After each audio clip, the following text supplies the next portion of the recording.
मूत्रमार्गाशी संबंधित प्रोस्टेट, मूत्रपिंड, मूत्राशय व अंडकोशाचा कर्करोग यांसारख्या युरोजेनिटल कर्करोगाचे प्रमाण देशभरात झपाट्याने वाढत असून ही बाब गंभीर आणि चिंताजनक आहे.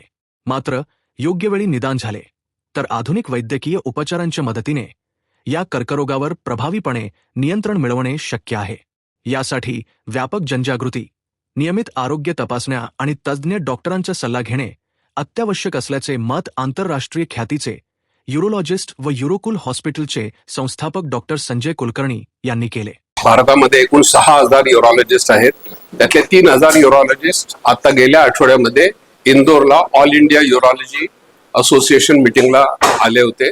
त्यावेळी प्रमुख समारंभामध्ये सगळ्यात महत्वाचं जे अवॉर्ड दिलं गेलं ते प्रोफेसर महेंद्र भंडारी यांच्या नावाने अवॉर्ड, डॉक्टर मणी मेनन हे फादर ऑफ रोबोटिक सर्जरी आहेत, त्यांनी जाहीर केलेलं अवॉर्ड डॉक्टर संजय कुलकर्णींना प्रदान करण्यात आलं. हे कशासाठी देण्यात आलं तर युरोलॉजिकल एक्सलन्स. सो हे यावर्षी चालू केलेलं अवॉर्ड आहे. ते पुण्यातल्या डॉक्टर संजय कुलकर्णींना मिळालं.